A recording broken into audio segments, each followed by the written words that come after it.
10h25, vamos a Brasília. Tem muito ouvinte aqui perguntando pra gente o que muda, se a vida dele será afetada com esse pacote de corte de gastos ou com as outras medidas que foram anunciadas.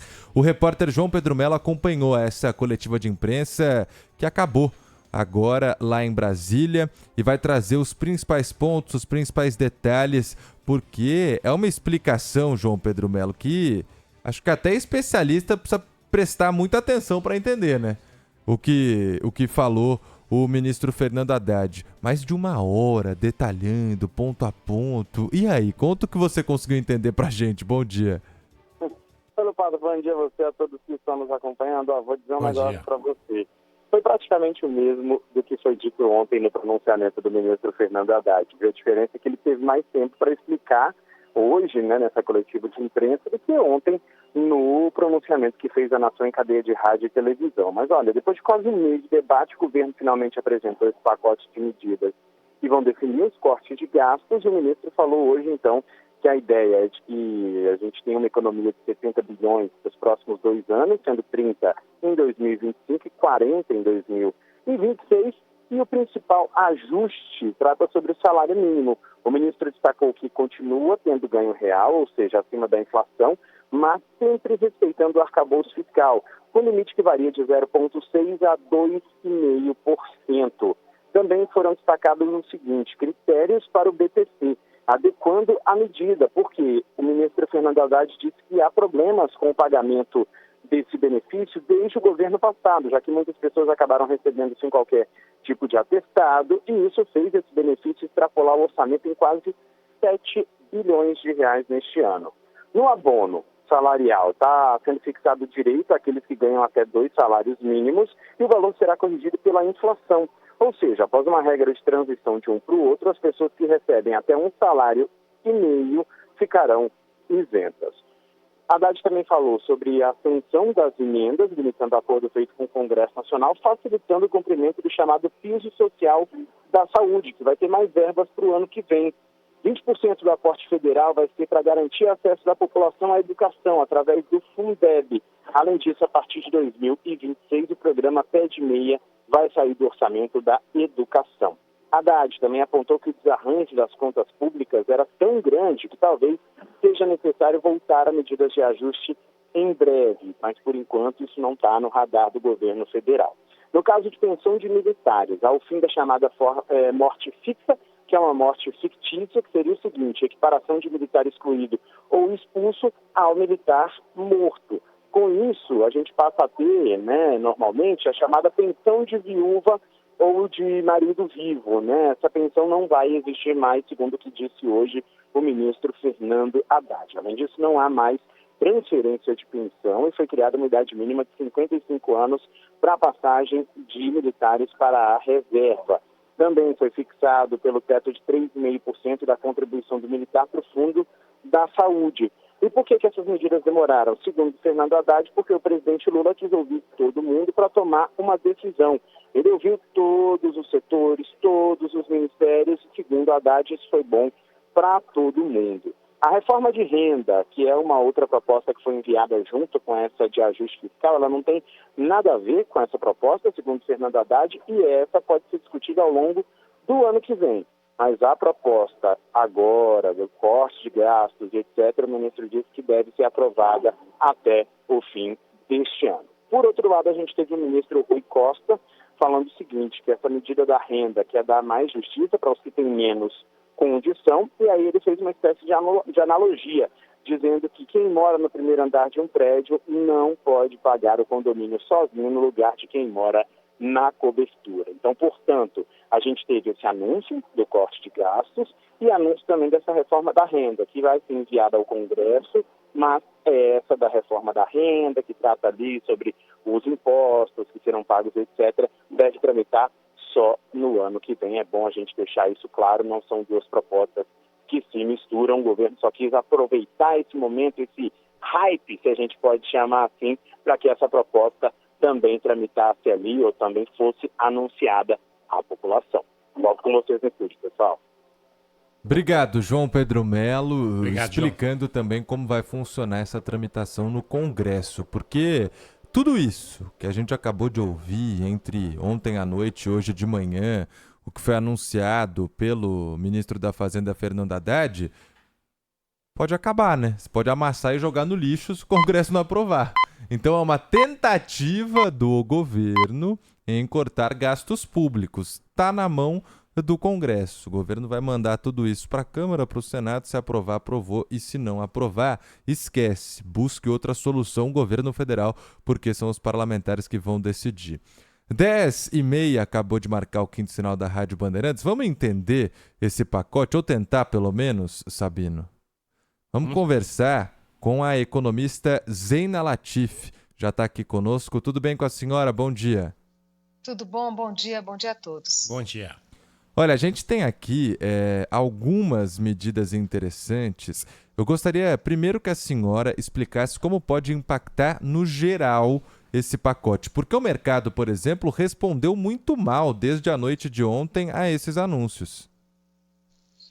Muito bem, olha, tem uma longa história para a gente chegar onde chegamos, né? Desse mau humor, desse ceticismo, na verdade, do mercado em relação à capacidade do governo em ajustar as contas públicas, mais do que isso, de cumprir aquilo que foi uma promessa de zerar o déficit público, de honrar aquela regra fiscal que a gente chama do arcabouço fiscal. O próprio governo propôs, mas mostra que tem uma dificuldade enorme para essa entrega. Então, não é da noite para o dia, né? A gente viu ali ao longo desses 2 últimos anos várias medidas que elevaram a rigidez do orçamento do Brasil, quer dizer, como se não fosse já tão rígido. A maior parte das despesas, a gente está falando aí mais de 90% das despesas do orçamento são despesas obrigatórias, que precisa mexer com a Constituição, ou despesas que exigiriam um esforço político, como, por exemplo, mexer com Bolsa Família, não está na Constituição, mas é uma medida muito difícil de ser revogada, por exemplo, improvável, né?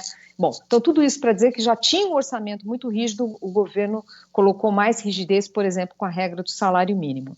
Então, tem um lado positivo dessa história, dessas medidas agora, que é o reconhecimento que só com aumento de carga tributária não é possível honrar a regra do arcabouço fiscal e zerar o déficit público. Então, finalmente, demorou, mas reconheceu que tem que ter alguma medida de contenção de crescimento das despesas obrigatórias. Importante colocar o seguinte, não é corte de despesa, são medidas para contenção do aumento de despesa obrigatória. É diferente, né? Ninguém está falando de economia de recursos de verdade, mas de controle do aumento. Bom, dessas várias medidas que o governo coloca, tem algumas iniciativas que são meritórias, porque toca em temas que são difíceis politicamente, como, primeiro, rever a própria regra criada pelo governo de ajuste do salário mínimo. Foi lá atrás uma medida, na minha visão, equivocada, que gera um risco inflacionário grande. Eu acho que foi por várias razões inadequada. Tem uma tentativa de reduzir um pouco não corrigir totalmente, mas diminuir um pouco o impacto, mudar um pouco essa regra. Tem, por exemplo, a questão do abono salarial. Abono salarial, há muitos anos, os especialistas já vêm colocando que é uma medida que não atinge o mais pobre como deveria, que teria que ser ou eliminado ou pelo menos recalibrado. Então, é um tema super polêmico, nenhum governo conseguiu mexer, então aí a ideia de suavizar um pouco, não é eliminar a política, mas torná-la mais justa, limitar para quem mais precisa. Agora tem muita coisa que ficou de fora, né? Então, por exemplo, a questão do seguro-desemprego, está super descalibrada essa política, a gente está numa situação de mínima da taxa de desemprego e só faz crescer o seguro-desemprego e para quem tem condições financeiras que deveria abrir mão desse tipo de benefício. Deveria ser um benefício para os mais pobres, o governo não quis mexer nisso. Porque é polêmico? Porque é polêmico. Agora veja, qual que é o motivo de preocupação e esse mal-estar? Quando a gente olha as várias medidas do governo, e a abertura que eles fazem item por item, e qual a estimativa de impacto fiscal, parece bastante claro que estão sendo muito otimistas em relação a isso. Então, quando fala de 30,6 bi, por exemplo, para o orçamento do ano que vem, ou depois, completando até chegar a 72 bi quando junta 2025 e 2026, você olha ali e fala, olha, é improvável que seja esse fator. Isso independentemente de aprovação pelo Congresso. Então, tem itens ali que não são de contenção de despesa, como, por exemplo, a renovação da DRU, que era um remanejamento de recursos dentro do orçamento, não dá para a gente chamar que é uma medida de economia, mas está lá, ou de itens que a gente fala, olha, isso daqui talvez o impacto não seja todo esse que o governo está falando. E, finalmente, algo que já estava na reportagem, vai ter que aprovar essas medidas. E aqui, uma parte importante diz respeito às emendas parlamentares. Então, a minha torcida, vamos dizer assim, tomara que, de fato, essa demora para anunciar, de alguma forma, isso já seja reflexo de negociações que existem já com as lideranças no Congresso.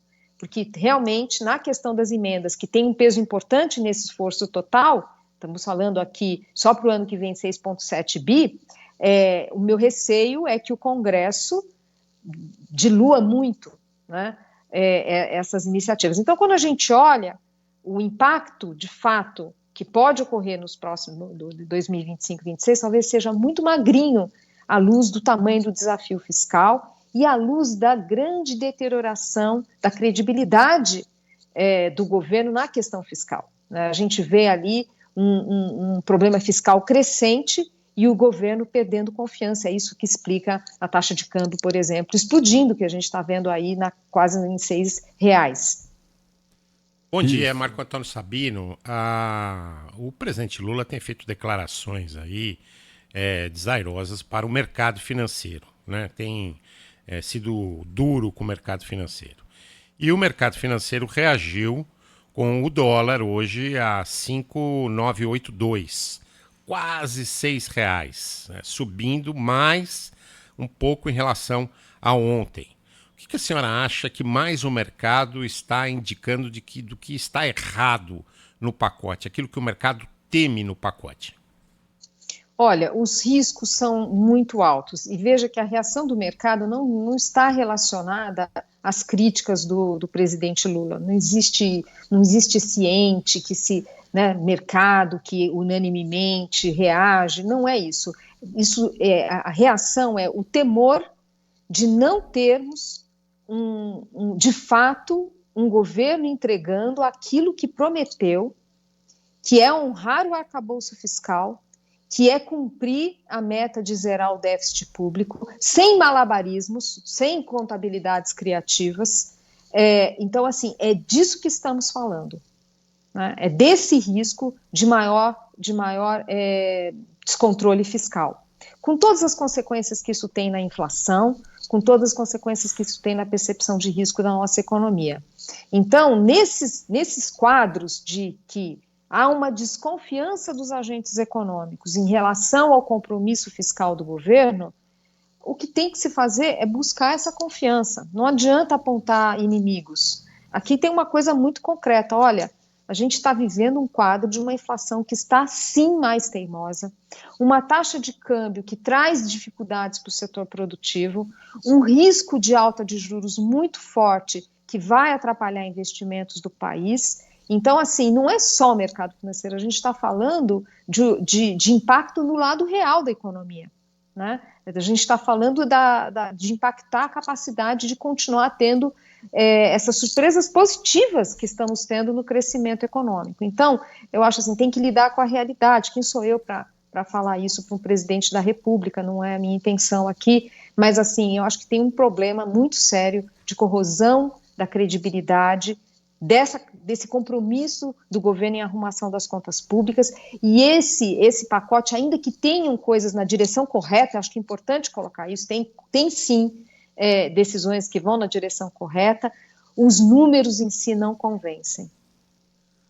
A gente tem aqui alguns trechos do que disse há pouco o ministro da Fazenda, Fernando Haddad. Vou colocar aqui um deles para a senhora comentar depois em relação ao novo parâmetro que o governo quer aplicar para o aumento do salário mínimo, limitando a valorização real além da inflação, a mesma regra do arcabouço. Vamos ouvir esse trechinho. Reforçar que o salário mínimo continuará tendo ganho real. ele continua tendo um ganho acima da inflação. Mas esse ganho vai estar condicionado àquele espaço do arcabouço fiscal entre 0,6% e 2,5%. Isso significa que o salário mínimo pode, inclusive, subir numa recessão, por exemplo, se amanhã, daqui 5, 10 anos, você tem um ano em que o produto cai, você vai ter uma trava de que ele vai subir 0,6%, mas, ao mesmo tempo, também pensando na anticiclicidade do arcabouço fiscal, se você tiver um aumento do PIB muito grande um ano, você vai limitar o crescimento do salário mínimo. Muito bem. Então deixa eu contar uma longa história aqui, mas tentar resumir o máximo possível. A gente teve uma política de recomposição do salário mínimo ainda ali no governo Fernando Henrique, depois no Lula 1, no Lula 2. Por quê? Porque foi necessário aquela recomposição de ter crescimentos sensivelmente acima da inflação, porque a gente estava saindo de crises dramáticas em que o peso do ajuste fiscal muitas vezes foi em cima do salário mínimo, também em cima do salário mínimo.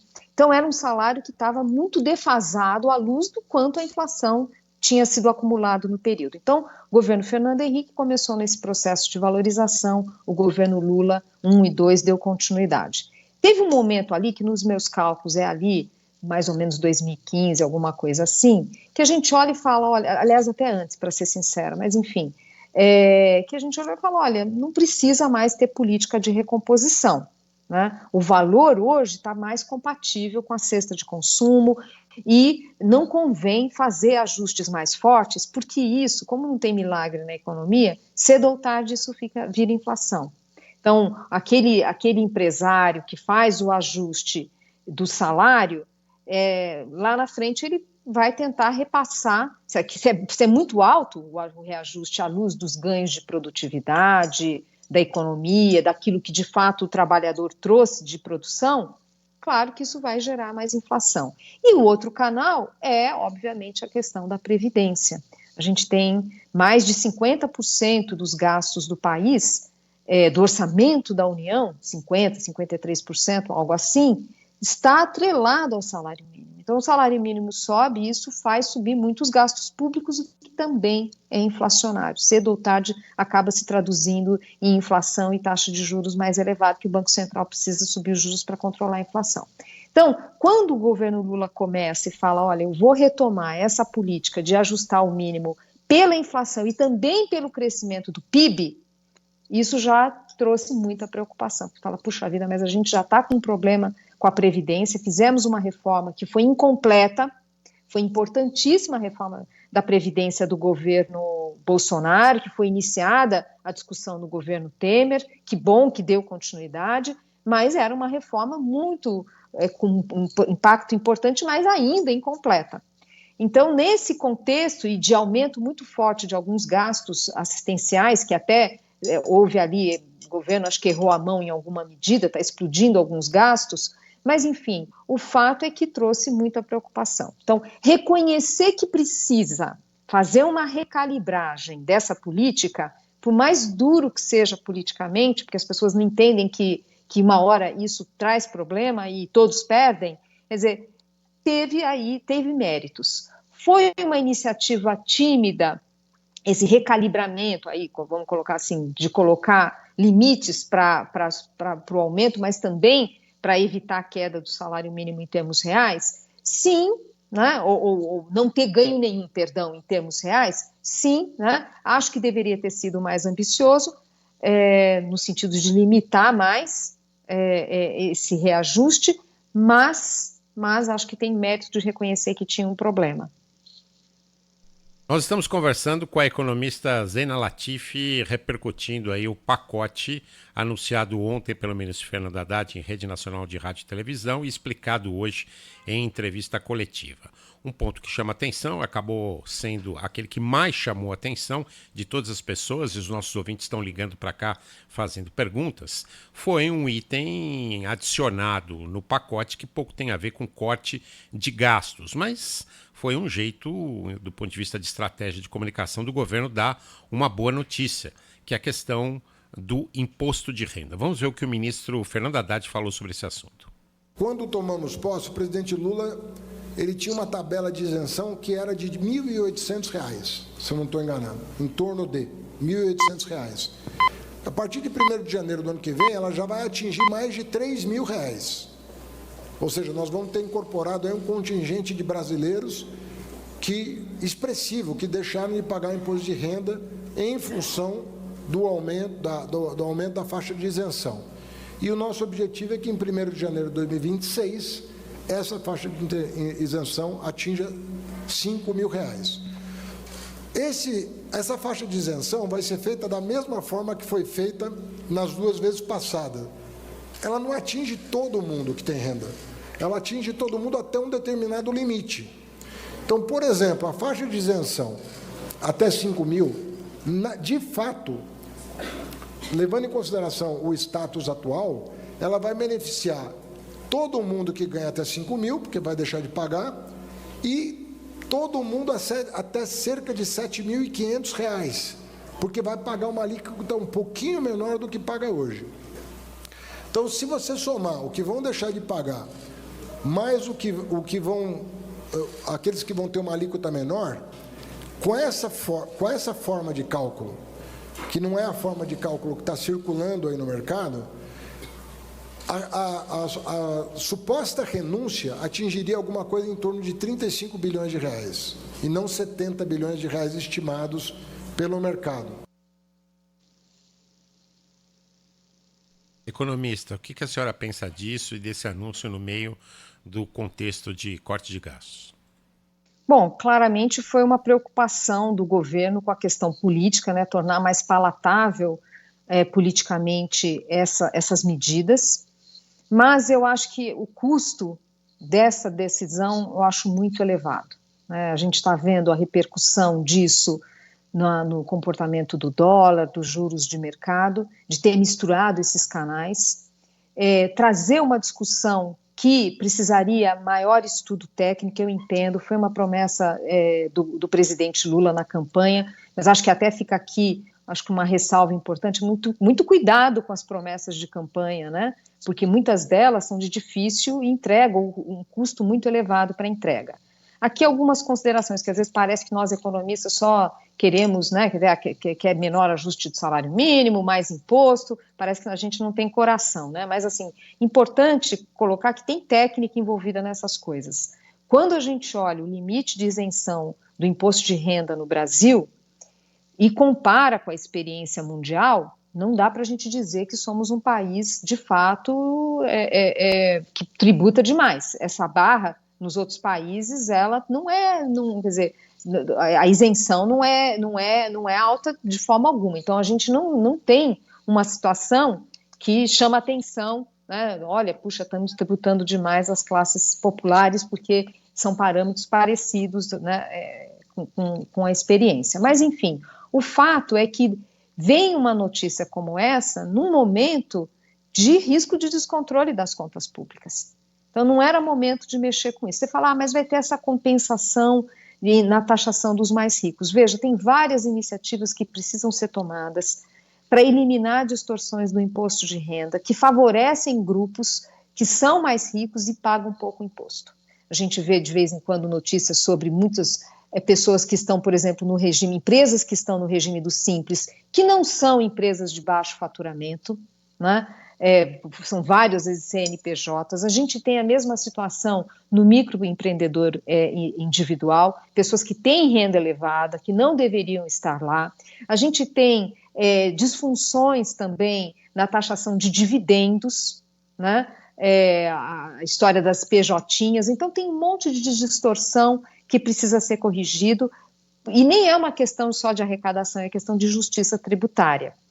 Essa iniciativa que o governo está traçando, quer dizer, ainda não temos detalhes, acho que nem eles têm essa coisa ainda tão arrumada, para compensar o ajuste da tabela do imposto de renda, que é taxar os mais ricos, não está claro, né? E talvez precise de muito estudo para ver o melhor desenho, porque isso vai dar tratamento igual para quem recebeu dividendos em diferentes regimes tributários na pessoa jurídica? Não deveria, né? Sem querer abusar aqui na coisa técnica, mas tem as empresas que têm regime de tributação que a gente chama de lucro real, que paga mais imposto de quem está no lucro presumido. Na hora que vai fazer esse repasse desses dividendos aos acionistas, aos proprietários, deveria ter tratamento diferenciado, né? Então, enfim, tem muitos detalhes aqui, certamente é algo que a gente vai precisar ter mais detalhes ao longo do tempo. Agora, veja, duas preocupações aqui. Uma vez que, né, a tendência é alguma coisa avançar no ano que vem por ser um compromisso de campanha do presidente. Duas considerações. Primeiro, a gente não enxerga no Congresso clima propício para aumento da arrecadação. Então, o temor de que o Congresso aprove a parte da isenção, mas não da compensação. Esse é um risco, a gente já viu isso acontecer. Aprova só uma parte. A segunda coisa, a gente precisa ter garantias de uma boa regulamentação da reforma do IVA e sua implementação. Será que era momento, quer dizer, já estamos fazendo a tributação do IVA, trazendo incertezas para segmentos do setor produtivo, quer dizer, será que não está mexendo muita coisa de uma vez? Será que não deveria primeiro ter mais concreto o impacto do IVA para depois avançar? Enfim, mas eu diria que eu acho que o ideal seria não ter mexido agora nisso, ter se concentrado em trazer um pacote fiscal para contenção de gastos, se concentrar nisso, procurar trazer de novo esse caminho ali de uma confiança dos agentes econômicos, empresários, mercado financeiro, enfim, em relação ao compromisso fiscal e deixar essa questão para depois. A economista Zeina Latif participou aqui conosco no Manhã Bandeirantes explicando alguns desses pontos num extenso pacote de corte de gastos anunciado pelo governo federal. Muito mais com o economista Zeina Latif, que há muitas outras dúvidas, mas infelizmente nós estamos aqui com o nosso tempo restrito, né, Lupato? Exatamente. Muito obrigado, um abraço para a senhora. Obrigado, viu? Eu que agradeço, um abraço.